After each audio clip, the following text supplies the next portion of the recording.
Halo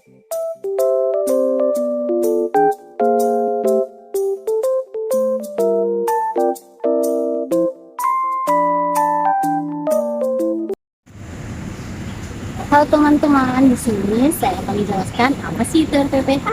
RPPH adalah rencana pelaksanaan perencanaan harian, di mana RPPH ini sebagai acuan bagi pendidik untuk mengelola kegiatan dalam satu hari, agar kegiatan itu berjalan dengan sistematis dan sesuai dengan karakteristik kebutuhan anak.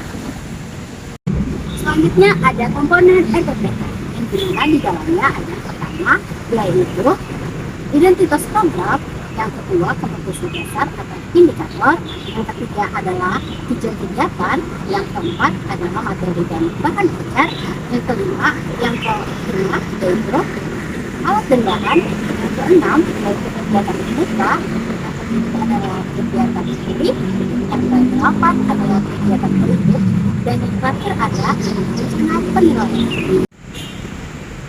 Cara membuat RPPH. Yang pertama, menentukan karakteristik siswa, kondisi kelas, dan lingkungan sekitar berdasarkan observasi. Yang kedua, yaitu memahami capaian belajar. Yang ketiga, ada menentukan kegiatan.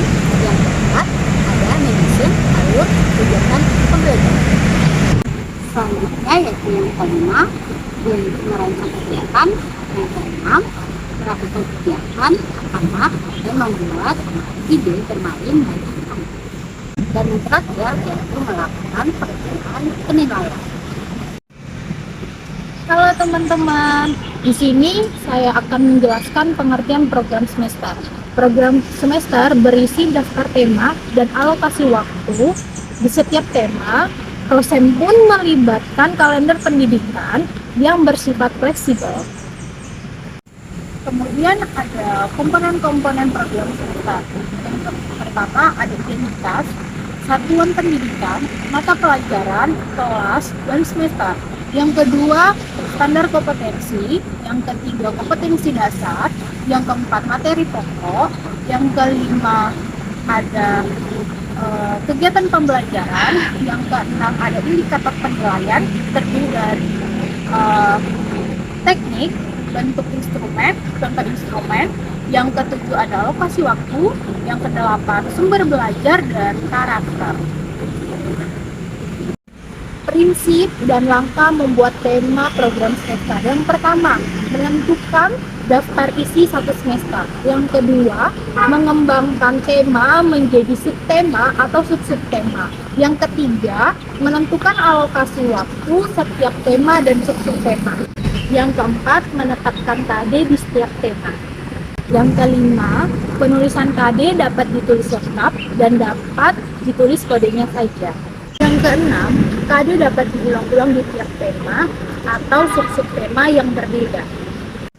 Yang ketujuh, tema dan subtema yang sudah ditetapkan di awal dapat berubah bila ada kondisi tertentu dengan melibatkan anak tanpa merubah KD yang sudah ditetapkan. Selanjutnya, saya akan menjelaskan mengenai RPPM. RPPM merupakan singkatan dari Rencana Program Pembelajaran Mingguan. RPPM ialah rencana kegiatan yang disusun untuk pembelajaran dalam satu minggu.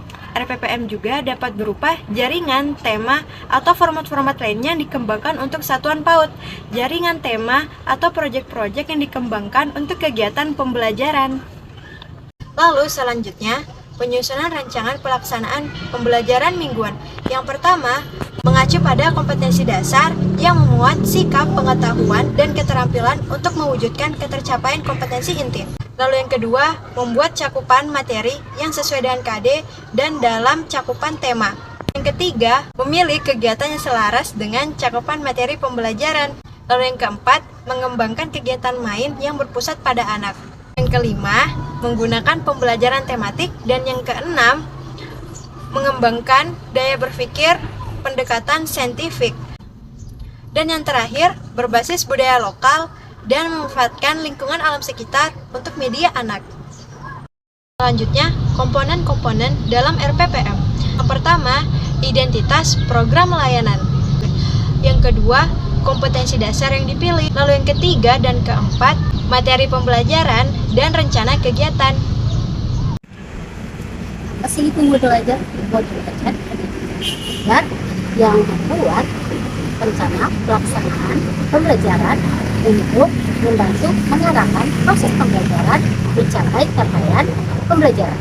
Prinsip-prinsip modul ajar. Yang pertama, karakteristik, kompetensi, dan minat peserta didik di setiap fase. Yang kedua, ada perbedaan tingkat pemahaman dan variasi jarak atau disebut gap antara kompetensi yang bisa terjadi di setiap fase. Yang ketiga, melihat dari sudut pandang peserta didik bahwa peserta didik itu unik. Yang keempat, bahwa belajar berimbang antara personal, intelektual, dan sosial. Selanjutnya, komponen pembelajaran. Yang pertama, ada kegiatan pembelajaran. Yang kedua, ada tujuan kegiatan. Yang ketiga, ada pemahaman bermakna. Dan yang keempat, ada alokasi waktu. Dan yang terakhir, ada alat dan bahan. Selanjutnya, ada tujuan modul ajar. Yang pertama, mengembangkan perangkat ajar yang digunakan guru sebagai panduan dalam melaksanakan pembelajaran. Yang kedua, yaitu memudahkan, mempelancarkan, dan meningkatkan kualitas pembelajaran. Yang ketiga, menjadi rujukan bagi guru dalam melaksanakan kegiatan pembelajaran. Yang keempat, menjadi kerangka kerja yang menggambarkan prosedur Dan pengorganisasian pembelajaran sesuai capaian pembelajaran.